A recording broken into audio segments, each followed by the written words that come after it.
Bom, boa noite, meus queridos amigos, companheiros da doutrina espírita.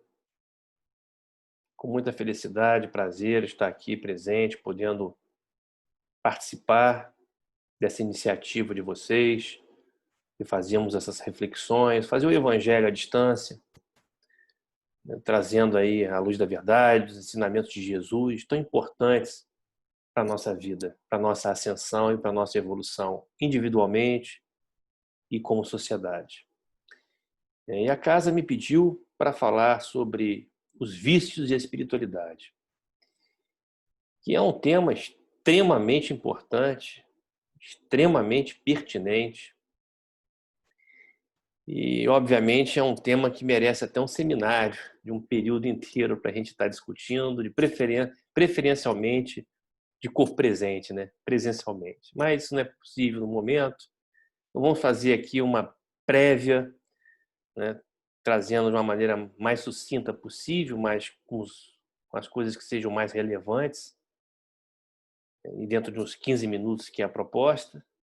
E quem sabe aí no futuro próximo, se Deus quiser, estaremos juntos e podemos então desmembrar mais esse assunto que é tão importante e tão atual. Bom, nós estamos vivendo um momento realmente muito importante, um momento delicado, um momento grave, né, mundialmente, aqui no Brasil, passando realmente por uma grande provação coletiva e individual. E com certeza, essa situação que nós estamos vivendo, dessa pandemia, está trazendo uma série de legados que ficarão de aprendizados para que nos tornemos pessoas melhores. Esse é o objetivo das provações coletivas e individuais. Esse é o objetivo dos sofrimentos, das dores, das diversidades, para nos despertar das ignorâncias, para que possamos, então, encontrar o sentido real da vida e que possamos nos tornar pessoas melhores, pessoas do bem, individualmente felizes e coletivamente felizes. E aí, quando nós vamos falar sobre vícios, a gente pensa logo em dependência química, no alcoolismo, mas os vícios são inúmeros. São inúmeros. Todos eles têm são os mesmos pais.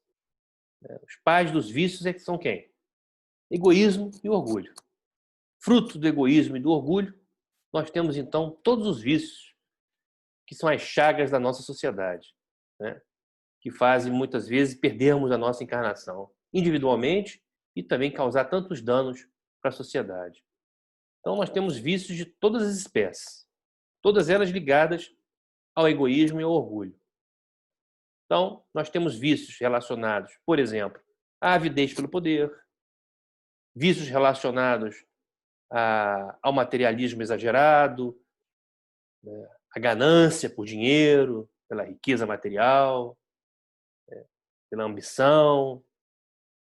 Nós temos aí atualmente um vício que realmente é lamentável e extremamente venenoso individualmente para a nossa sociedade, que são os vícios nessas doutrinas radicais, ligadas aí ao fanatismo e trazendo tanta conturbação para o nosso mundo, para a nossa sociedade, que é o que nós estamos vivendo nesse momento, né?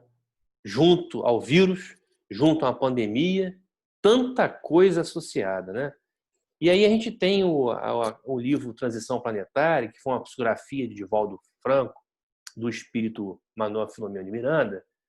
E nesse livro é muito interessante porque ele nos avisa, né? Ele fala exatamente isso que nós estamos vivendo nesse início do século XXI e que está ligado a todos os vícios.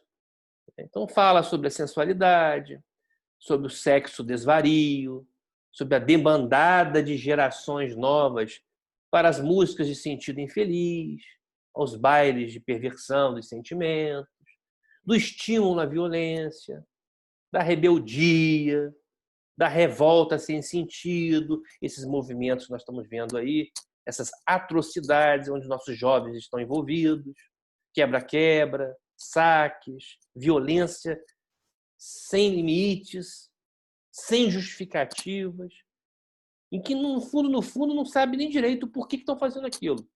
É um movimento, né, ligado, obviamente, a essas lideranças, essas ideologias radicais de um fanatismo, uma coisa realmente absurda que nós estamos vivendo. Faz parte do pacote, desse pacote dos vícios, né?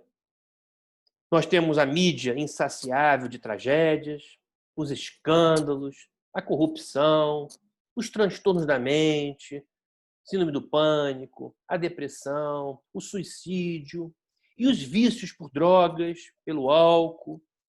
Tudo isso nós estamos vivendo, que está muito bem lá colocado, claro, no livro Transição Planetária.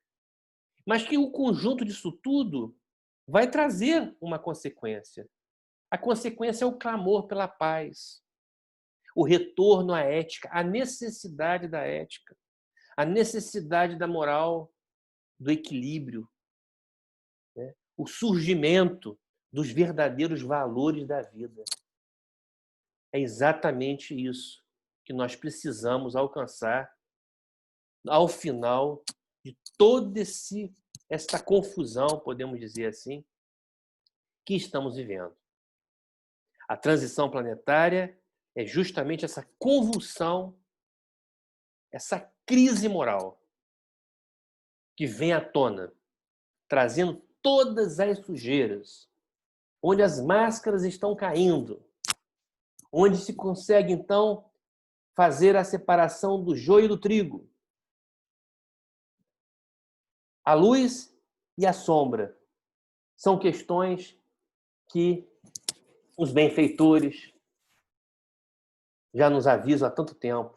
E Jesus previu, e está tão bem descrito no livro A Gênese, que Allan Kardec nos trouxe. Nós vamos falar aqui hoje, basicamente, que nós não temos muito tempo, obviamente é um tema que merecia um seminário, né, de corpo presente, mas para a gente falar em 15, 20 minutos em média, nós vamos então tentar sumarizar o máximo possível e nós vamos nos ater então à questão da dependência química, do alcoolismo e do vício em sexo. Talvez sejam os vícios hoje, né, juntamente, obviamente, com o vício político, os que mais estão atormentando, né, as pessoas individualmente e a coletividade. Então, a dependência química, o alcoolismo e também o vício no sexo representam um grave problema de saúde física e moral, e espiritual, e mundial, no mundo inteiro.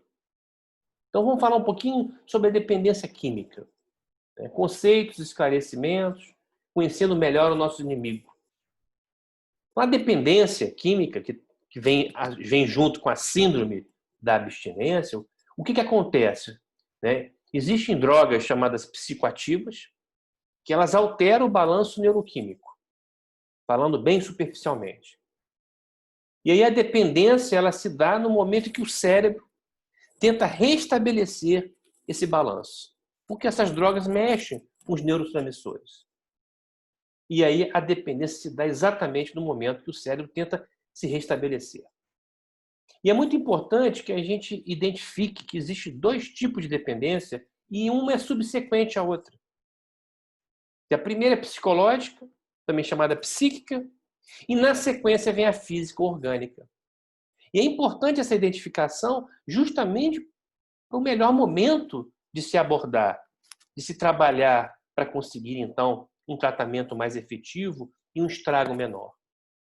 Na dependência psicológica, que seria a primeira fase, ela afeta o indivíduo, mas afeta pouco a coletividade. Não há ainda a tolerância à droga, né? Não há ainda uma compulsão. Não há ainda a síndrome da abstinência. Mas daí ela passa para a etapa seguinte, onde já tem uma dependência física orgânica. E aí você já tem uma situação que não afeta somente mais o indivíduo, mas prejudica a coletividade, a começar pelos seus próprios familiares. Aqui já há uma tolerância à droga, à necessidade de cada vez mais consumir mais a substância. Aqui há compulsão pela droga. E aqui há a síndrome da abstinência.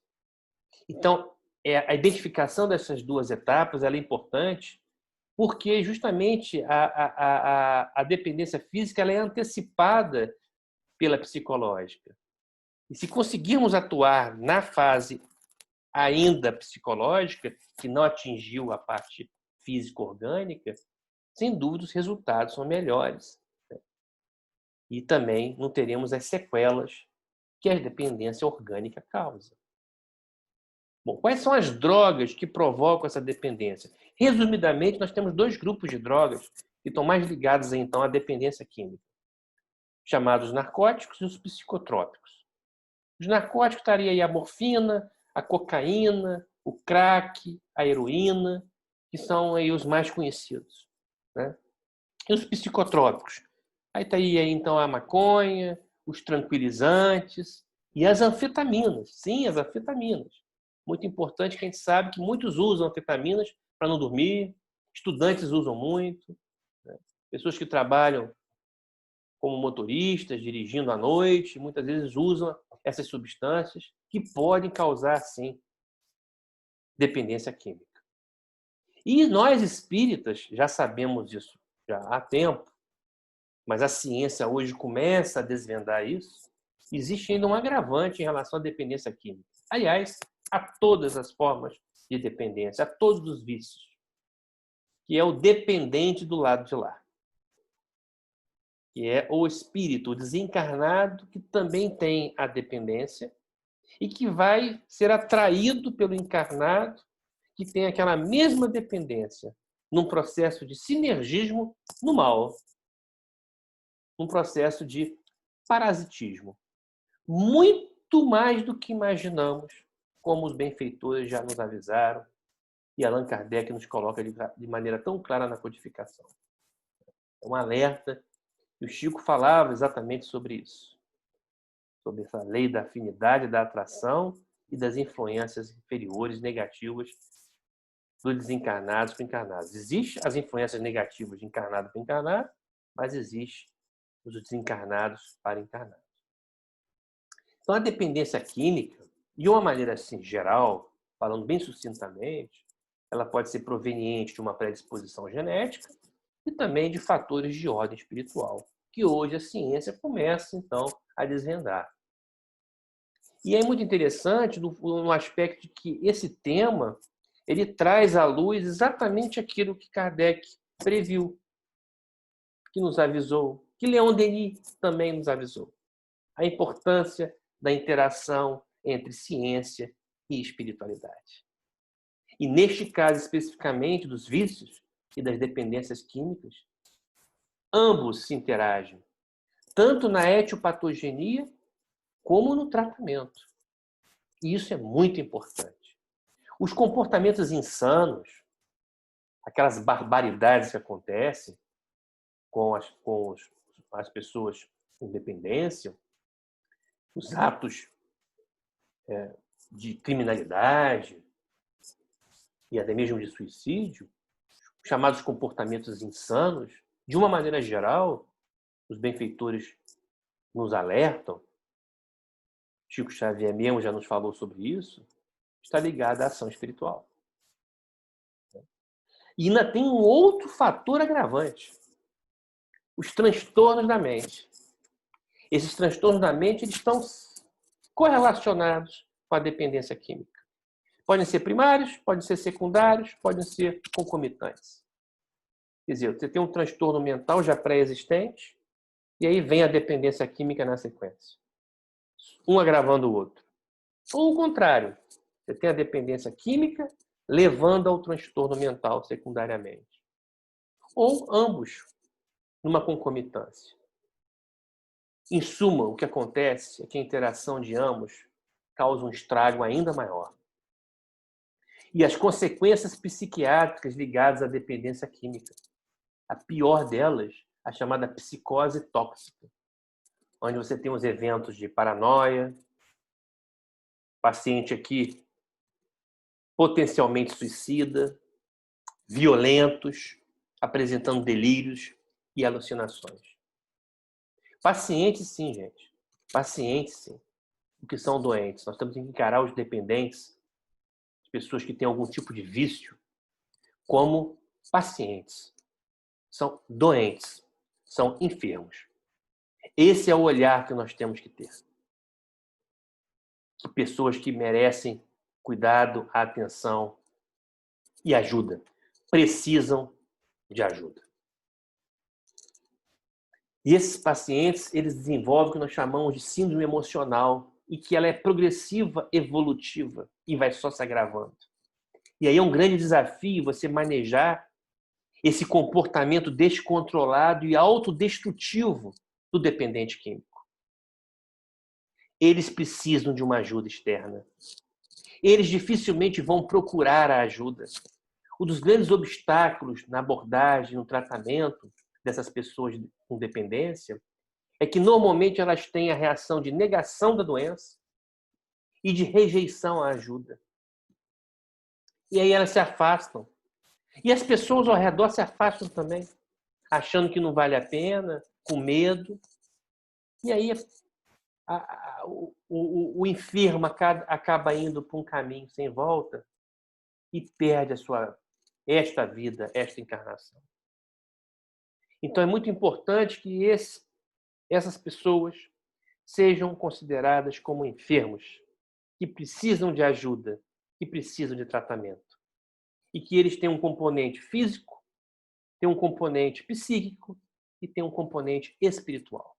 Portanto, precisam de profissionais altamente capacitados para cuidar deles. Primeiramente, o amor dos familiares, que muitas vezes os abandonam ou se cansam e desistem. E segundo, ou simultaneamente, obviamente, paralelamente, profissionais capacitados. Porque a abordagem, olha, tem que ser no aspecto orgânico, no aspecto psíquico, no aspecto espiritual. No tratamento, a abstinência total ela é fundamental e necessária. E para isso você precisa oferecer estrutura. E você precisa oferecer um programa de recuperação. Para quê? Para que se mantenha essa abstinência. Muitas vezes é necessário internar. Quando, em casos mais graves, a internação se faz necessária para que se consiga justamente a abstinência total. E o programa de recuperação é fundamental para que haja manutenção da abstinência. E para que você estimule essas pessoas, né, esses pacientes, para que comecem uma vida produtiva, fundamental que desenvolva uma vida produtiva para as suas recuperações. E aí, o programa de recuperação espiritual é fundamental. Hoje as pesquisas, elas nos mostram isso. A ciência hoje mostrando como é importante a abordagem espiritual. Não é à toa que a Sociedade Internacional de Psiquiatria já introduziu oficialmente nas suas diretrizes a abordagem espiritual. A sociedade, agora recentemente, ano passado, de Brasileira de Cardiologia, oficialmente em suas diretrizes a abordagem espiritual. Mais de 90% das faculdades americanas, os cursos de medicina nos Estados Unidos, abordam a questão espiritual. Tem disciplina de medicina e espiritualidade. E no Brasil está aumentando progressivamente. Progressivamente. Porque hoje nós temos já níveis de evidência científica altíssimo nas pesquisas, mostrando o impacto positivo da espiritualidade, da abordagem espiritual, na recuperação dessas pessoas com dependência, com seus vícios, propiciando o despertar espiritual. E para isso nós precisamos capacitar os profissionais. Por isso que é tão importante a introdução, né, dessa disciplina, medicina e espiritualidade, nos cursos de medicina. Graças a Deus, isso está acontecendo e numa velocidade agora nunca vista. Hoje, quase totalidade dos cursos de medicina nos Estados Unidos. No Brasil, nós estamos aí caminhando, mas os últimos dados parecem que em torno de 40% dos cursos de medicina já tem, de alguma forma, a presença dessa disciplina. Um outro vício muito importante, nós não podemos deixar de falar rapidamente, é em relação ao alcoolismo, que é muito mais frequente do que se imagina. E tem um agravante, porque é lícito, né? É legal, é vendido, pode usar. É uma droga lícita. E é o grande perigo, porque ela tem altíssima mortalidade. 20% das dependências do álcool se inicia na adolescência. Hoje as estatísticas mostram que mais da metade dos colegiais fazem uso de álcool. Chegando nos Estados Unidos a ser considerada até a segunda causa de morte indireta. Porque, veja bem, ela está envolvida em cerca de 60% dos maus tratos da violência doméstica, 40% dos assaltos, quase 40% dos estupros, 60% dos homicídios, mais de 60% dos acidentes fatais automobilísticos, praticamente 80% de alguma forma ligado aos suicídios. Então, olha a gravidade do problema que é a dependência do álcool. E aqui não é um sintoma de problema psíquico. Não é uma questão de a pessoa ter uma personalidade inadequada.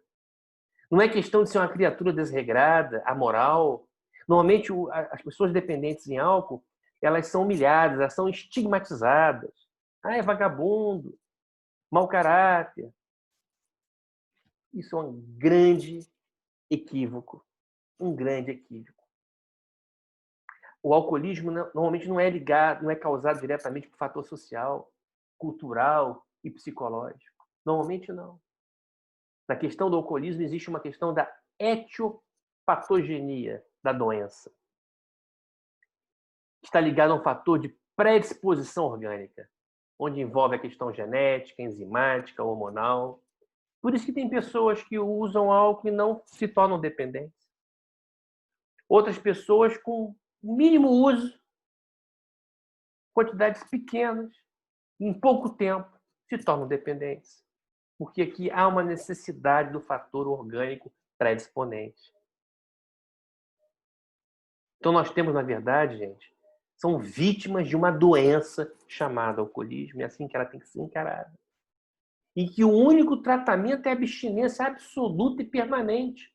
Porque essas pessoas elas têm um fator orgânico de predisposição. Não adianta. Não pode ingerir nada. Zero. Nenhuma quantidade. Então não adianta apenas psicoterapia. Existe uma causa orgânica.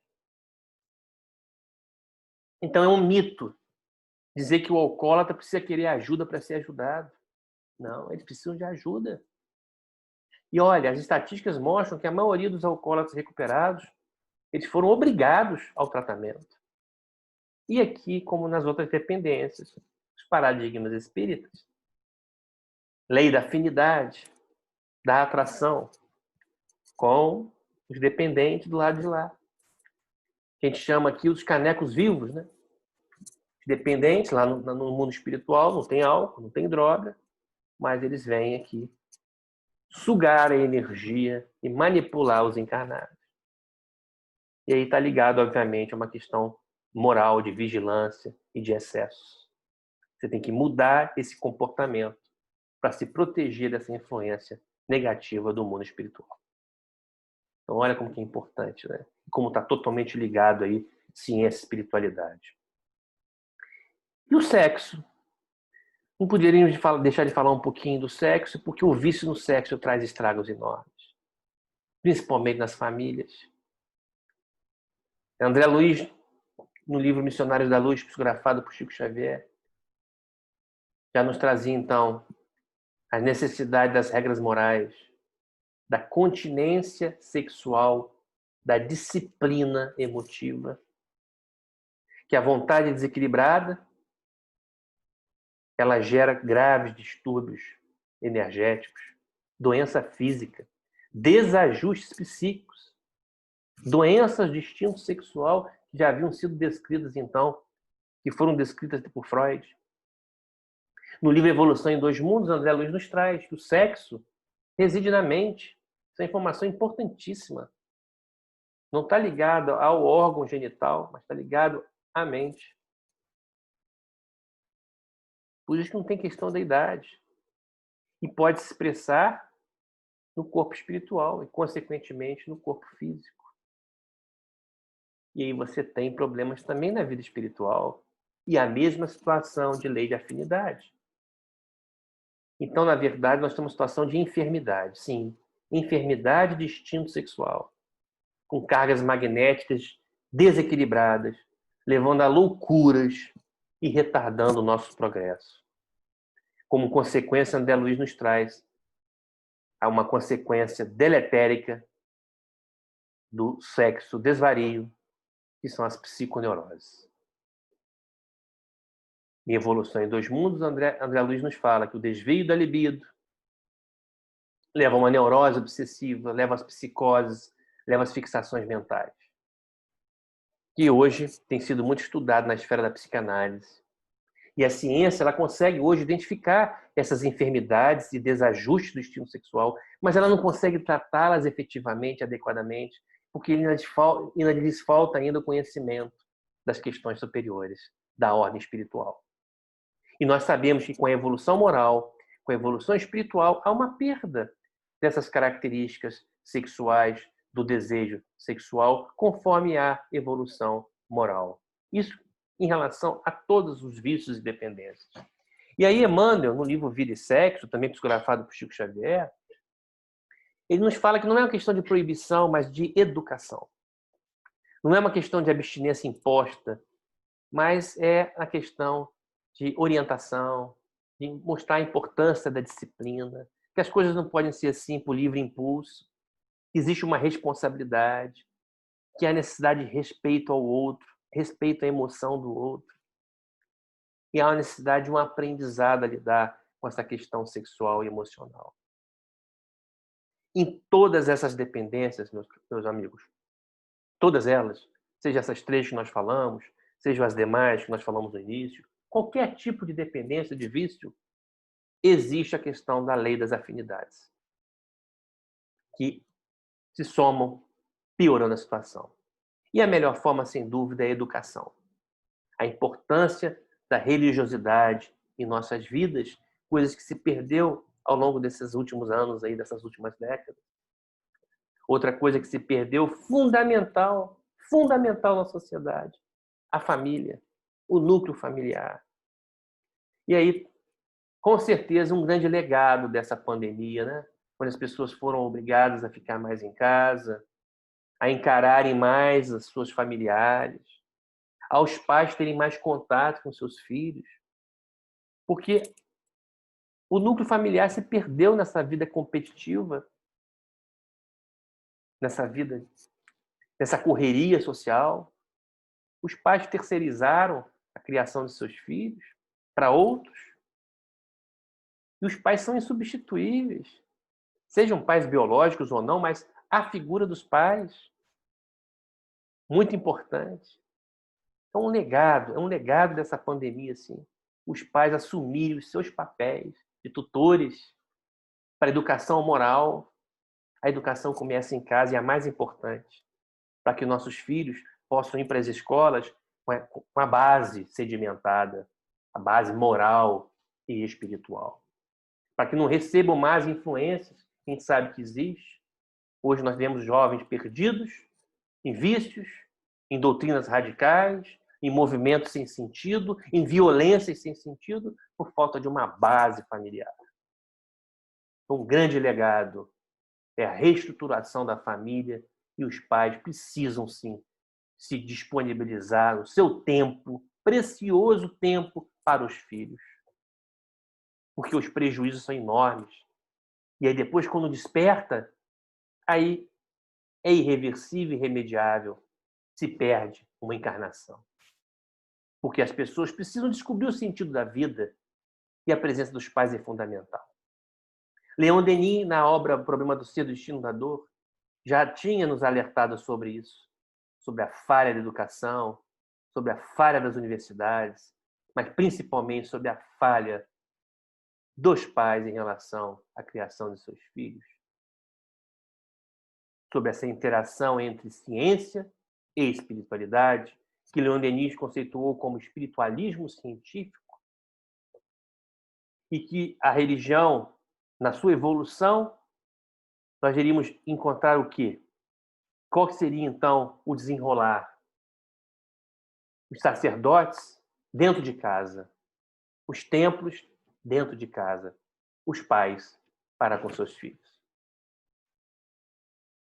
A educação da alma é o objetivo da vida. Leon Denis deixou isso muito claro. Aliás, todos os benfeitores. Emmanuel também falou muito sobre isso nas obras. E nós temos, então, uma situação que nós precisamos fazer surgir o homem novo, o homem das virtudes, não dos vícios. É a era nova, é o mundo novo, o fim do mundo velho e o início do mundo novo, e que precisa de situações críticas como a que estamos vivendo, de sofrimentos e adversidades, para o despertar da ignorância e podermos, então, melhorarmos individualmente como pessoas e coletivamente como sociedade. E aí Jesus, no Evangelho, nos ensinou: orai e vigiai. Fora da caridade não há salvação. Fazer o bem, mostrar aos nossos filhos como é importante a caridade, como é importante ajudar e a fraternidade. Dr. Bezerra de Menezes nos deixou esse ensinamento. A melhor maneira de orar e vigiar é trabalhar no bem. Não deixar as paixões inferiores escravizarem a nossa mente. Não há depressão, não há transtorno da mente que vá suportar o trabalho no bem e fazer a caridade. Nós temos que ser úteis. Nós temos que fazer o bem. Aí não haverá espaço para os transtornos, para o vazio existencial que tem causado tantas consequências maléficas, principalmente para os nossos jovens. Eu espero que essa reflexão de hoje, né, nos traga aí mais reflexões para que pensemos e para que possamos, então, né, sairmos dessa pandemia, dessa crise moral que estamos vivendo nesse momento, porque não é só o vírus que está envolvido, né?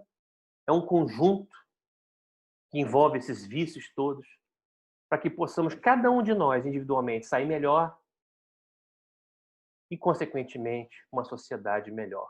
Que a era nova, o bem prevalecendo cada vez mais. Que Deus nos abençoe, nos proteja, nos ilumine, hoje e sempre. Graças a Deus. E até uma próxima oportunidade de estarmos juntos presencialmente.